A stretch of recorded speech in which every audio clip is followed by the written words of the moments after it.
Halo guys, saya Kristalia Sadita akan menjelaskan tentang komunikasi intrapersonal di SDN 1 Wangkelang, Paninggaran. Jangan lupa di like and subscribe ya guys. Yuk ditonton. Baik, perkenalan dulu apa enggak nih? Ya. Perkenalan lagi nggak apa-apa, ditanya-tanya. Ya udah. Ya, perkenalkan nama kakak Kristalia Sadita Rasadi, biasa dipanggil kakak Arista. Oke ya. Mana kak? Kakak rumahnya di Gedung Muni. Ada yang tahu Gedung Muni? Tahu. Gimana? Nggak tahu. Bebek gemuk. Ada alun-alun Gedung Muni, siapa yang tahu? Nggak tahu. Mungkin tahunya.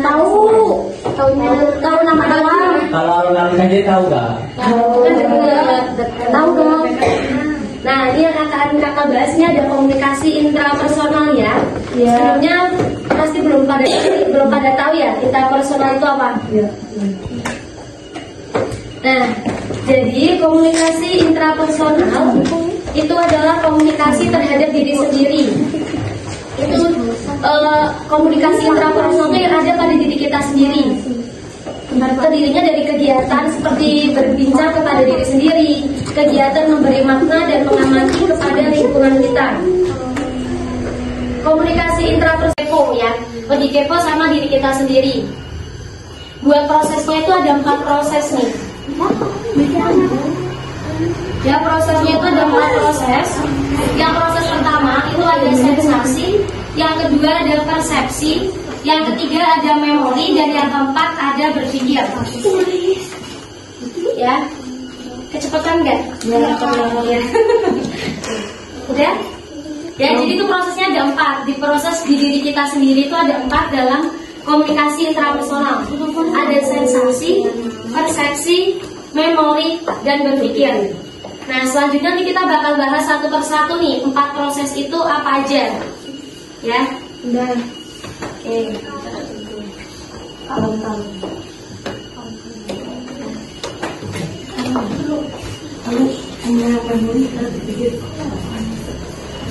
Sudah?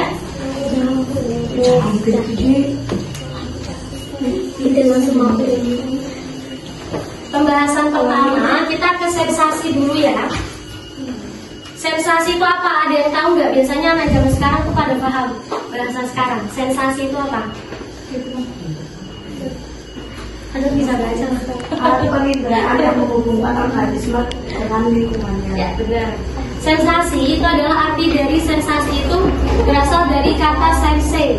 Sense itu yang artinya penginderaan, alat penginderaan. Jadi indera bisa mencium, mendengar, ya, merasakan itu merupakan dari alat penginderaan yang menghubungkan organisme dengan lingkungannya. Ya, jadi kita lebih peka terhadap lingkungan. Jelas? Jelas. Nggak apa-apa, nggak ditulis, nggak apa-apa, intinya aja gitu. Iya. Jadi sensasi itu alat penginderaan gitu. Nggak usah ditulis semua. Ya, nggak usah ditulis semua, intinya aja. Nah, buat contoh sensasi. Jelas. Nggak apa-apa, nggak ditulis, nggak apa-apa, intinya aja gitu. Iya. Jadi sensasi itu alat penginderaan gitu.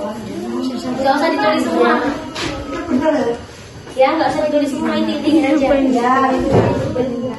Nah, buat contoh sensasi.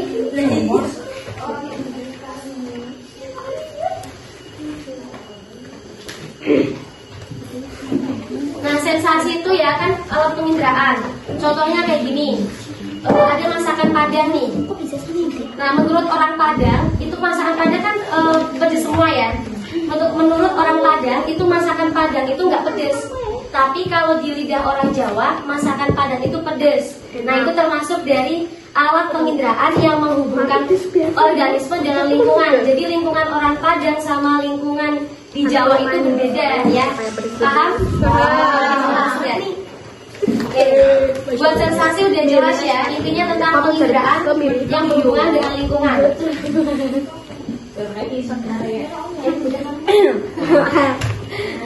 Oke, selanjutnya ini ada persepsi. Persepsi itu adalah peran penting dalam membentuk pemahaman, sikap, dan reaksi individu di berbagai situasi. Ya, bisa dibilang itu persepsi itu kayak bentuk perhatian ya. Dari salah satu faktornya persepsi itu bentuk perhatian. Perhatian terhadap lingkungan, terhadap situasi seperti itu. Kakak jadi bisa nulis aja persepsi itu adalah bentuk perhatian atau bentuk pemahaman di berbagai situasi. Tuh. Ya, jadi persepsi salah satu faktornya adalah perhatian. Siapa yang tahu perhatian itu apa? Diperhatiin. Bukan, ini lebihnya perhatian tuh ke berbagai situasi. Kalau diperhatiin kan kayak udah makan apa belum? Nah, kalau yang ini tuh perhatiannya itu kita lebih ke alam, lebih ke situasi. Misalnya kita perhatiin gerakan nih, ada wallpaper. Nah, wallpaper tuh gerak-gerak, pasti kita perhatiin kan. Nah, itu perhatiinnya di bagian kayak gerakan. Misalnya kakak lagi bicara, pasti kalian perhatiin kan. Nah, itu yang dimaksud dari perhatiannya di persepsi ya. Ya, langsung aja kita lanjut yang selanjutnya. Yang ketiga ada memori. Memori itu ada yang tahu? Bukan kartu memori ya. Memori itu mengingat. Memori itu melibatkan pengolahan rangsangan dalam 3 struktur yang berbeda, yaitu ada fisiologis, kognitif, dan emosional. Nah, lebih pahamnya nih, biar ada yang lebih paham. Jadi memori itu ada 3 proses. Yang pertama ada merecord ya atau merekam. Yang pertama ada merekam, menyimpan, dan memanggil. Ya, jadi memori itu ada 3 proses. Ada menyimpan, merekam, sama memanggil. Ya, jelas?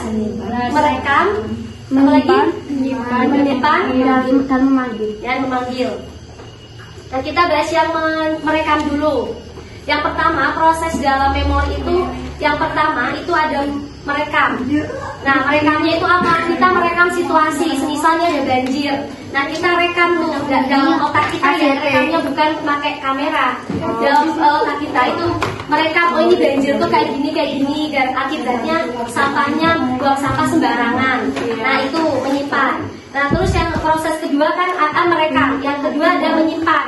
Kita simpan tuh, jadi kan kita tahu, oh banjir tuh penyebabnya dari orang yang buang sampah sembarangan. Nah, itu jadi kita udah nyimpan tuh memori yang udah kita rekam. Nah, yang ketiga itu memanggil.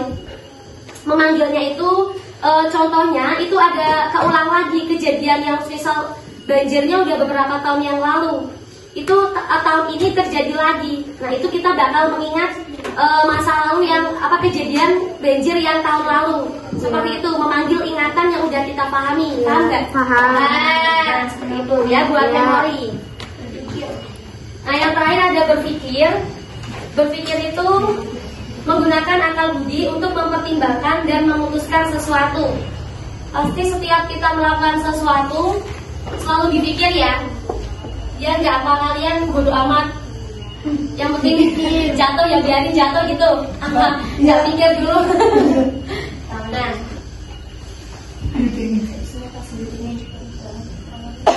seperti itu kalau berpikir menggunakan akal budi untuk memutuskan sesuatu ya. Tulisnya inti-intinya aja. Oke. Berpikir itu menggunakan akal budi untuk memutuskan sesuatu. Ya, udah?